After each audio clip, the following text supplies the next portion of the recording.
What am I? I am a dismembered being trying to remember itself by connecting the dots, so to speak, between all the consciousness within being. I could say it that way. And I wanted to make a few remarks about the beginning of Hegel's logic.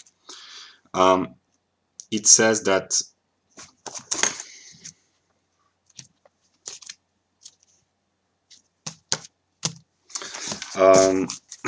that the beginning of logic must either be mediated or immediate.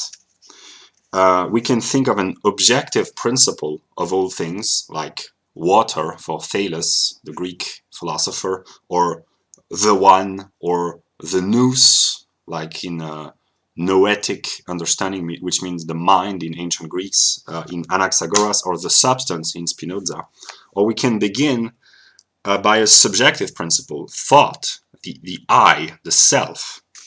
And this, either one of these must be the ground of all things. But for Hegel, pure being, which is pure nothing, because there is nothing in pure being, so it is pure nothing, is the beginning and end of all things. And we find the same wisdom in Buddhism. The difference between the Buddhists and the Europeans is that the Europeans make things much more complicated than they are, and the Buddhists are more at rest intellectually. Logic for Hegel is pure science. It is the pure knowledge in all the extension or the extent of its development. So science for Hegel is the unity of the subject and the object in all the development of their dialectical interactions. And pure knowledge is a return into unity.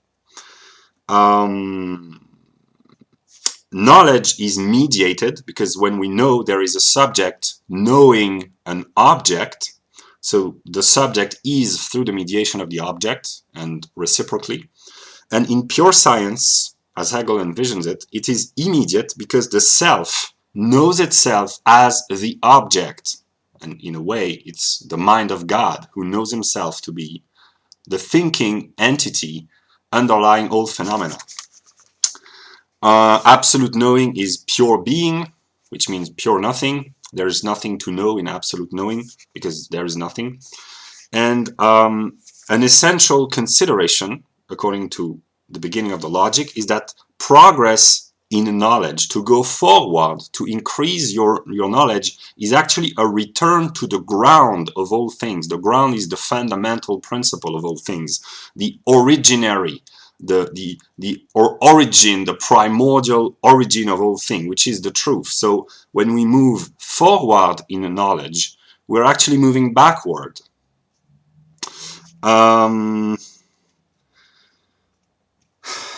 Yeah, at the end of the development, the logical development, there is the logical idea, which is pure knowledge, and this pure, abstract, self-relating idea freely releases itself into the world by alienating itself, and that's how the world is created. The world is the fallenness, in a way, the alienation of the eternal idea, the logos.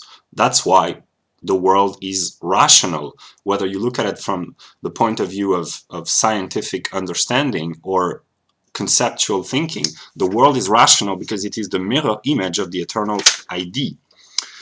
And Hegel adds that what is essential for science is that the whole, the totality, be a circle in itself, where the first principle shall be the last, and the last be the first. And this is what the Christian mean when they say, I am the Alpha and the Omega, the beginning and end of all things, and so on and so on.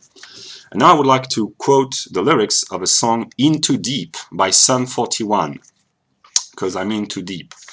To have deep thoughts is to have elevated thoughts. So what is deep is what is elevated, and as above, so below is the Hermetic principle. And the song, in the view of Hegel, music is absolute spirit manifesting itself to himself so he can become conscious of himself. And here's the lyrics. Here are the lyrics. We are running in circles again. Just as things were looking up, you said it wasn't good enough, because in absolute knowing there's nothing to experience, to understand, to grasp, because it's pure identity with self. So it's not good enough in a way, because it's so full of everything that it lacks only the need to gather knowledge in a way. That's why the idea freely releases itself in nature. So absolute knowing is not good enough, but uh, um, relative knowing is not good enough either. That's why everything is moving in a constant circling process, because, yeah. But still, we're trying one more time.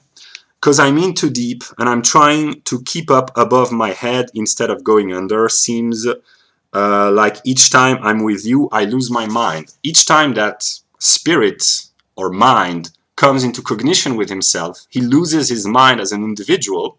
That's why Hegelian logic can seem a little bit crazy.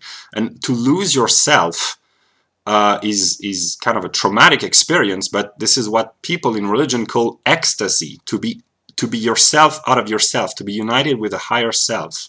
So the principle of knowing, when mind encounters itself in the object, he loses the receptacle of his being, which is the body into which the mind lives, and he becomes in a unity with the object. And that's why he says, when I'm with you, I lose my mind. And here's the connection between Hegelian logic and this song, I'm in too deep, by Sum 41.